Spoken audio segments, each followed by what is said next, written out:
बुध राशि परिवर्तन, बुध ट्रांजिट, बुध गोचर का मेष राशि से लेकर के मीन राशि पर्यंत 21 तारीख को जो ट्रांजिट हुआ रात को 9:17 को, और यह ट्रांजिट बुध महाराज के गोचर का 30 अगस्त तक कंटिन्यू चलता रहेगा। लंबी चाल लेकर के आए हैं बुध महाराज और मिथुन राशि से कर्क राशि में गोचर कर चुके हैं। बुध के इस ट्रांजिट का मेष राशि से लेकर के मीन राशि तक पर्यंत क्या प्रभाव पड़ेगा, क्या ये उतार चढ़ाव आपके जीवन में लेके आएंगे, क्या सकारात्मक पहलू इनके होंगे या क्या नकारात्मक पहलू इनके होंगे। साथ ही हमें पहले ये ज्ञात करना होगा कि बुध का आधिपत्य किन राशियों पर है, बुध किन राशियों के स्वामी माने जाते हैं और बुध का नैसर्गिक गुण क्या होता है। काल पुरुष की कुंडली के आधार पर पहले हम विचार करें तो बुध की राशि तृतीय एवं षष्टम मतलब तीसरे भाव के स्वामी कहलाते हैं एवं षष्टम भाव के स्वामी कहलाते हैं। तो बुध के राशि के आधिपत्य में मिथुन राशि आती है एवं कन्या राशि आती है। तो बुध महाराज मिथुन राशि और कन्या राशि के स्वामी होकर के किस कैटेगरी के, किस प्रवृत्ति के, किस लक्षणों से युक्त और क्या अच्छे गुण इनके अंदर पाए जाते हैं पहले जान लें। बुध महाराज हैं इंटेलिजेंसी के प्लेनेट, वक्तव्य के प्लेनेट, संचार के प्लेनेट, व्यापार के प्लेनेट, मानसिक और बौद्धिक क्षमताओं को प्रवीण करके कार्य क्षेत्र में कैसे आपको रोल प्ले करवाएंगे उसके प्लेनेट। और जीवन में यदि आपके बुध बहुत अच्छा रोल प्ले करते हैं या सकारात्मक रोल प्ले करते हैं आपकी लाइफ में, तो आपकी कुंडली के जिन भावों के स्वामी होंगे उन भावों से जुड़े हुए अच्छे फलों की प्राप्ति करवाएंगे। और स्वयं नैसर्गिक तौर पे बुध महाराज सूर्यदेव के पुत्र भी कहलाते हैं, राजकुमार प्लेनेट कहलाते हैं और काफ़ी चंचल स्वभाव के, त्वरित बुद्धि वाले और त्वरित निर्णय लेने वाले, प्रेजेंस ऑफ माइंड के धनी प्लेनेट कहलाते हैं। तो इनका जीवन में हमारे बौद्धिक क्षमता, हमारी सूझबूझ, हमारी विचारणीय धारणाओं के ऊपर में और जीवन में जो व्यापारिक व्यवसाय क्षेत्र से जुड़े हुए जातक होते हैं उनकी व्यापारिक गतियों को देने वाले और व्यापार जगत में या तो प्रगति या तो उत्थान पतन के भी जिम्मेदार हो सकते हैं। सबसे पहले जान लें यदि बुध आपकी पत्रिका में अगर शुभ अवस्था में है तो ये समझ लीजिए कि आपके जीवन में अगर डिप्रेशन है भी, निराशा है भी, तनाव है भी, तो आप अपनी सूझबूझ और बौद्धिक क्षमताओं से उन निराशावादी विचारों को त्याग सकते हैं। इतनी क्षमताएं आपके मन में, आपकी बौद्धिक क्षमताओं में आ जाती हैं कि आप कोई भी नेगेटिव थॉट्स को ज़्यादा समय तक, लंबे समय तक अपने दिमाग में नहीं रखते हैं। तो कोई ना कोई आप सकारात्मक निर्णय या सकारात्मक डिसीजन पे तत्काल पहुंच जाते हैं, क्योंकि ये आपको उदास रहने देता ही नहीं, क्योंकि बुद्धि के प्लेनेट है। जब बुद्धि का चक्र या बुद्धि के चक्षु आपके मन में, आपकी आत्मा में जागृत रहेंगे तो कोई भी नकारात्मक विचार हो या नकारात्मक परिस्थिति हो उससे आप बहुत जल्दी ओवरकम हो जाते हैं। कुल मिला के अगर बुध शुभ हैं तो आपको अच्छा व्यापार दे सकते हैं, आप अच्छी यात्राएं कर सकते हैं, विदेश व्यापार नीतियों से अच्छे लाभ प्राप्त कर सकते हैं। Share market, profit, mutual fund, निवेश पॉलिसीज और सट्टा, कैसीनो आदि इत्यादि जो सडन प्रॉफिट, सडन गेन्स वाले जो फील्ड होते हैं इसमें अच्छा खासी भारी मुनाफा आपके जीवन में करा सकते हैं। और आपके थॉट्स लेवल को हमेशा बैलेंसिंग मोड में रखते हैं। कोई भी निर्णय लेने के पहले आप अच्छा विचार करते हैं, अच्छी सूझबूझ रखते हुए किसी निर्णय पे आप पहुंच पाते हैं। यूं ही यदि आपका बुध खराब है या आपकी पत्रिका में बुध की स्थिति खराब है तो क्या प्रभाव देंगे आपके जीवन में। ये आपको पहली बात तो निराशावादी बना सकते हैं, नेगेटिव थॉट्स के बना सकते हैं। आपके दिमाग में जो पैनी बौद्धिक क्षमता है वो कोसों आपसे दूर रहेगी और आपके लिए गए मैक्सिमम निर्णय आपके जीवन में गलत साबित हो सकते हैं। और इसी कारण से आपके व्यापार व्यवसाय में नुकसान की स्थिति, शेयर मार्केट में नुकसान की स्थिति, म्यूचुअल फंड में नुकसान की स्थिति या कोई ऐसी व्यापारिक नीतियां जिसको आप फॉलो कर रहे हैं उसमें लिए गए निर्णय से आपको अच्छा खासा नुकसान भी उठाना पड़ सकता है। और यही बुध जब खराब अवस्था में रहता है तो आपके शरीर में शीत विकार की भी उत्पत्ति करता है, जैसे निमोनिया है, सर्दी है, खांसी है, कफ कोल्ड है, इस टाइप की बीमारियां भी आपके, और रक्त संबंधी तो नहीं कहेंगे लेकिन स्किन संबंधी डिसऑर्डर, यदि आपकी चमड़ी में किसी प्रकार का दोष हो, किसी प्रकार का रोग हो या किसी प्रकार की नकारात्मक स्थिति है तो बुध ही यहाँ पे जिम्मेदार प्लेनेट कहलाते हैं। तो आइए मित्रों जान लेते हैं कि बुध महाराज जो 21 जून की रात्रि 9:17 में मिथुन राशि से कर्क राशि की ओर प्रवेश की हैं तो इनका 12 राशियों पर क्या प्रभाव पड़ेगा। सबसे पहले मेष राशि के चार्ट पे चल लेते हैं। मेष राशि के चार्ट में हम देखेंगे बुध महाराज का गोचर चतुर्थ भाव में हुआ है, यानी आपकी काल पुरुष की कुंडली के आधार पर भी देखा जाए तो तृतीय राशि यानी मिथुन राशि तृतीय भाव में आती है और मेष राशि की भी तीसरे भाव में आती है। तो तीसरे भाव से बुध महाराज का संचरण चौथे भाव में हुआ है। अब यहाँ पे हमें देखना होगा कि बुध महाराज किन भाव के स्वामी है। बुध महाराज यहाँ पे तीसरी राशि जो आपके पराक्रम भाव में आती है मेष राशि के, और षष्टम भाव रोग ऋण कर्जे नुकसान के भाव में आती है। तो रोग ऋण कर्जे के भाव और पराक्रम भाव के स्वामी होकर के चतुर्थ भाव में गोचर कर रहे हैं। इसका मतलब क्या हुआ, कहीं ना कहीं आपके पराक्रम से आपके प्रॉपर्टी जगत के, या संपत्ति जगत के या वाहन जगत के या यश प्रतिष्ठा जगत के लाभ अवश्य करवाएंगे। और षष्ठम भाव के स्वामी होकर के चतुर्थ भाव में गोचर किए हैं तो कहीं ना कहीं वाहन संबंधी लेन देन या प्रॉपर्टी संबंधी लेन देन में किसी प्रकार के कर्जे की स्थिति आपको हो सकती है, या ऋण कर्जा लेकर के आप कोई ऐसा वाहन या ऐसी प्रॉपर्टी आप खरीद सकते हैं जिसे आपको खरीदने की मानसिकता थी। तो ये मेष राशि के जातकों के लिए लगभग मध्यम फल यहाँ पे दिखाई दे रहा है बुध महाराज के परिवर्तन से। वृषभ राशि में आ जाते हैं। वृषभ राशि में हम देखेंगे कि बुध महाराज धन भाव के स्वामी है और पंचम भाव के स्वामी। ये अत्यंत उत्तम फल देने वाले मित्रों, क्योंकि धन के स्वामी और बुद्धि के स्वामी होकर के पराक्रम भाव में गोचर कर रहे हैं। तो कहीं ना कहीं आपके पराक्रम में वृद्धि करेंगे आपकी बौद्धिक क्षमताओं से, और आपकी बौद्धिक क्षमताओं से लिए गए निर्णय से धन की भी वृद्धि होगी। कुटुंब परिवार में सुख समृद्धि का वातावरण बना रहेगा। स्वबाहुबल से धन अच्छा उपार्जित करेंगे, अच्छा बैंक बैलेंस बना पाएंगे इस टाइम पीरियड में, 30 अगस्त तक के टाइम पीरियड में। और कहीं ना कहीं शिक्षा संतान के माध्यम से भी खुशखबरियों की प्राप्ति होगी। शिक्षा के जगत में और निवेश कोई भी आप अगर करते हैं तो उस जगत में भी अच्छे खासी भारी मुनाफे की प्राप्ति हो सकती है। इसमें क्या हो सकता है, शेयर मार्केट हो सकता है, लॉटरी हो सकती है, या किसी प्रकार के सट्टाबाजी या कैसीनो से जुड़े हुए कोई कार्य क्षेत्र है, इसमें अच्छा लाभ आपको मुनाफा करवा सकते हैं। और खासतौर पर पराक्रम में वृद्धि करेंगे। पराक्रम से भाग्य की भी और दृष्टि है तो भाग्य में भी वृद्धि करेंगे। मिथुन राशि में देख लेते हैं। मिथुन राशि में हम देखें तो बुध महाराज की यहाँ पे राशि है, स्वयं लग्नाधिपति है, यहाँ पे राशि अधिपति है एवं चतुर्थाधिपति है। तो चतुर्थेश और लग्नेश और चतुर्थेश होकर के धनभाव में गोचर कर रहे हैं। तो वाहन का लाभ, प्रॉपर्टी का लाभ, यश प्रतिष्ठा की वृद्धि, माता के सुखों में वृद्धि, माता के शरीर में किसी प्रकार के रोगों की अधिकता हो गई थी तो रोगों का समापन, और आपके मन में विशेष प्रकार के सौहार्दपूर्ण खुशियों के वातावरण। तो और आपके कुटुंब परिवार में भी काफ़ी खुशखबरियों की स्थिति दिखाई देती है। अच्छा पैसा इस बीच में आएगा, अच्छा पैसा आप बैंक बैलेंस भी बना पाएंगे, और आपके प्रतिष्ठा में भी वृद्धि करेंगे। यश प्रतिष्ठा में कुल मिला के भाग्य इस पीरियड में अच्छा साथ देगा आपका। कार्य क्षेत्र में भी प्रगति होगी, शैक्षिक जगत की भी अच्छी प्रगति होगी। व्यापार व्यवसाय के दृष्टिकोण से भी बुध का गोचर धन भाव में मिथुन राशि के काफी अच्छा फल होगा। आइए तो जान लेते हैं कर्क राशि में। कर्क राशि में हम देखें तो द्वादशाधिपति हैं और तीसरे भाव के स्वामी हैं। तृतीयाधिपति एवं द्वादशाधिपति दोनों भाव अशुभ हैं, और दोनों भाव के अशुभ भाव के स्वामी होकर के लग्न में गोचर कर रहे हैं। किसी प्रकार के पुराने रोग की उत्पत्ति हो सकती है, प्रतिष्ठा की हानि हो सकती है, धन की हानि हो सकती है, छोटे भाई बहनों से मतभेद पैदा हो सकते हैं, विवाद की स्थिति खड़ी हो सकती है, प्रॉपर्टी में डिस्प्यूट्स की स्थिति पैदा हो सकती है। कहीं ना कहीं बुध महाराज का गोचर कर्क राशि वाले जातकों के लिए बहुत अच्छा फ्रूटफुल नहीं रहेगा। आइए जान लेते हैं सिंह राशि के।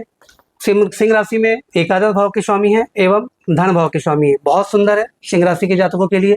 एकादश भाव मतलब लाभ भाव के स्वामी और धन भाव के स्वामी। कुल मिला के देखा जाए तो लाभ भाव और धन भाव के स्वामी होकर के द्वादश भाव में गोचर कर रहे हैं। हालांकि धन योग अच्छा बनाते हैं, क्योंकि सिंह राशि कुंडली में अगर देखें तो धनेश और आयस दोनों शुक्र हैं, बुध हैं, और बुध जब धनेश और आयस होकर के पत्रिका के केंद्र में अगर बैठ जाए, पंचम नवम में बैठ जाए तो बहुत अच्छा धन योग बनाते हैं। परंतु द्वादश भाव में गोचर होने से धन योग उतना अच्छा नहीं बन पाएगा। यह है कि आवश्यकता अनुसार जितने भी धन की प्राप्ति है वो आपको होते रहेगी, परंतु द्वादश भाव के गोचर से उतना अच्छा धन योग नहीं बन पाएगा। हाँ, विदेश से जुड़े हुए कोई कार्य आप करते हैं तो अवश्य विदेश से आपको लाभ होने की संभावना है।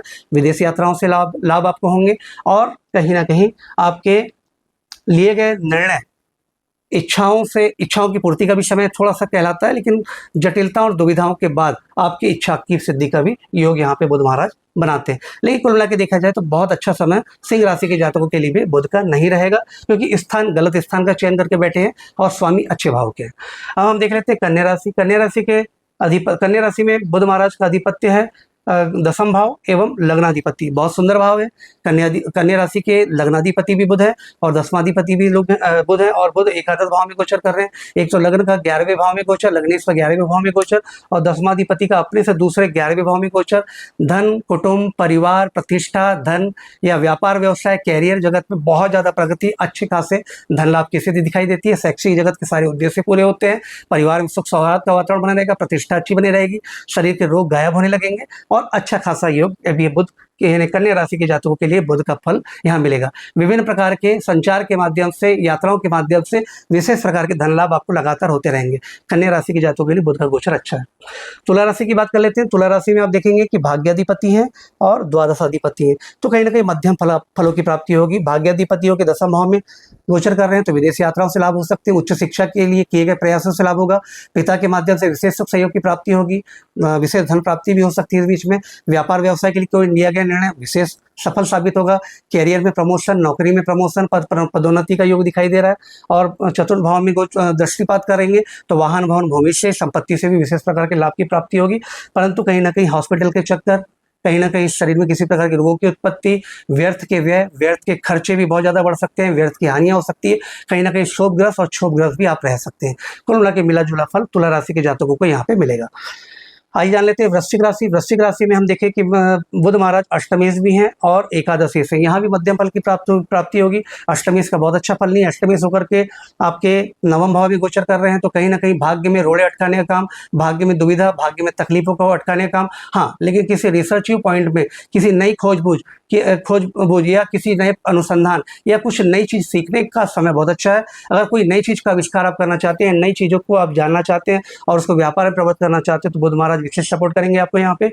और एकादश भाव के स्वामी होकर के भाग्य में, तो लाभ के मामले में, धन प्राप्ति के मामले में, इच्छाओं की पूर्ति के मामले में तुला राशि के लिए बुध यहाँ पे बहुत सहयोगी होंगे। मतलब लाभ के दृष्टिकोण से, इच्छाओं की पूर्ति के दृष्टिकोण से, बड़े भाई बहनों से और पूंजीपति, धनाढ्य और समाज के उच्च प्रतिष्ठित लोगों से सहयोग के दृष्टिकोण से बहुत सुंदर समय बुध महाराज का रहेगा वृश्चिक राशि के जातकों के लिए। आइए जान लेते हैं धनु राशि के लिए कैसा रहेगा समय। धनु राशि की पत्रिका में सप्तमेश भी है और दशमेश भी है, यहाँ भी अच्छे फलों की प्राप्ति होगी। व्यापार व्यवसाय के स्वामी होकर के बुध यहाँ पे अष्टम भाव में है और दशमेश होकर अष्टम भाव में। तो हालांकि देखा जाए तो स्थान के आधार पर सप्तमेश और दशमेश है, दो केंद्रों के स्वामी शुभ हैं, परंतु अष्टम भाव में जो गोचर कहीं ना कहीं इनके जो शुभ प्रभाव में परिणाम में थोड़ी सी कमी लेके आएगा। शुभ परिणाम अवश्य मिलेंगे। Occult point, occult science, research science, तंत्र मंत्र, आध्यात्म, ज्योतिष, कर्मकांड और किसी प्रकार की खोजबीन, अनुसंधान, रिसर्च पीएचडी करने वाले जो स्टूडेंट्स हैं उनके लिए बहुत अच्छा है रिसर्च पॉइंट्स के हिसाब से। और नई कुछ विधाओं का अगर आप अभ्यास कर रहे हैं या उससे कुछ नया पाना चाहते हैं, उसके लिए बहुत अच्छा समय है।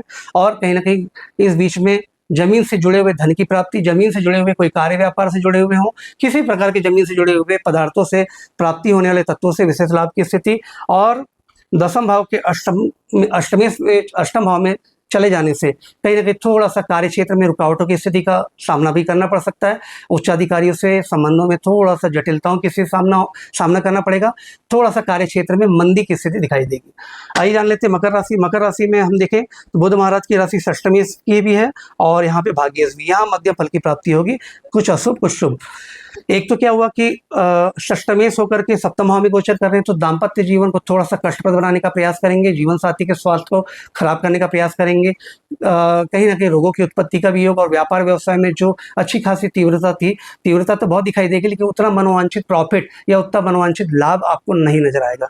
बुध महाराज यहाँ पे भाग्यस्थान की भी राशि, भाग्यस्थान के स्वामी होकर के सप्तम भाव में गोचर कर रहे हैं, तो कहीं ना कहीं मिला जुला प्रभाव। एक तो षष्टमेश और नवमेश का फल, मतलब कहीं ना कहीं भाग्य में भी प्रगति का योग, व्यापार में प्रगति का योग और कहीं ना कहीं भाग्य में मंदी स्थिति का सामना करना या जीवन साथी या पार्टनर से साझेदारी में दिक्कतों का सामना करना, मतलब दोनों ही स्थितियां बनेंगी। कुछ दिक्कत वाली स्थिति रहेंगी, कभी कभी सुलह वाली स्थिति रहेंगी, मतलब मिला जुला फल यहाँ पे आपको प्राप्त होगा। कुंभ राशि के जातकों को देख लेते हैं। कुंभ राशि के जातकों की कुंडली में अगर देखें तो बुध महाराज पंचम भाव के स्वामी हैं और अष्टमेश भी है, यहाँ भी मध्यम फलों की प्राप्ति होगी, बहुत शुभ फल नहीं कह सकते। पंचमेश होकर के षष्टम में जाके बैठ गए तो शिक्षा, संतान पक्ष से कष्टों की प्राप्ति होगी, संतान पक्ष का स्वास्थ्य खराब हो सकता है। संतान पक्ष और आपकी स्वयं की अगर शिक्षा के क्षेत्र से कोई जुड़े उद्देश्य हैं तो शिक्षा में रुकावटों की स्थिति होगी। कहीं ना कहीं जो आपके अकस्मात आने वाले लाभ है, शेयर मार्केट, सट्टा निवेश, कैसीनो, लॉटरी आदि इस प्रकार के कोई भी कार्य क्षेत्र जुड़े हुए हैं तो हानि होने की भी संभावना हो सकती है।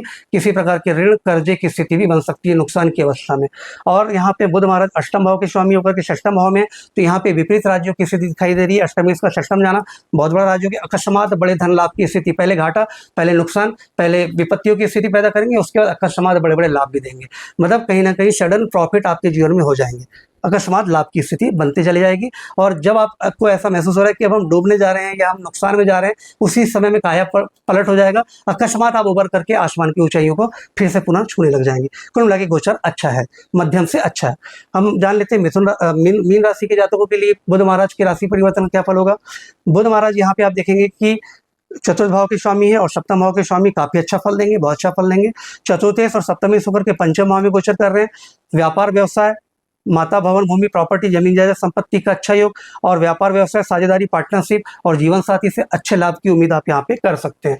और संतान पक्ष भी काफी इस बीच में अच्छा सहयोग देगा आपको। संतान पक्ष से खुशखबरियों की प्राप्ति हो सकती है, व्यापार व्यवसाय से खुशखबरियों की प्राप्ति होगी आपको। पिछले जन्म के सोए हुए पुण्य भी अचानक जागृत होकर के विशेष प्रकार के अकस्मात लाभ कराएंगे। इस बीच में निवेश, सट्टा, लॉटरी आदि से भी बहुत अच्छी प्राप्ति की स्थिति होगी। कैसीनो और किसी प्रकार के जुआ बाजार या सट्टा बाजार से जुड़े हैं तो भी अच्छी प्राप्ति हो सकती है आपको। अकस्मात बड़े लाभों की स्थिति यहाँ बनते नजर आएगी। तो कुल मिलाकर ये था मित्रों मेष राशि से मीन राशि के पर्यंत बुध के राशि परिवर्तन, बुध गोचर, मरकरी ट्रांजिट का राशिफल। कैसा लगा मित्रों जानकारी दीजिएगा, कमेंट जरूर कीजिएगा। जानकारी पसंद आई तो मेरे वीडियो को लाइक, शेयर एंड सब्सक्राइब जरूर कीजिएगा। अगले टॉपिक में आपके सामने पुनः उपस्थित दूंगा। तब तक के लिए आगे दीजिए आपके प्रिय मित्र एस्ट्रोलॉजर AR धीरेन्द्र को। धन्यवाद।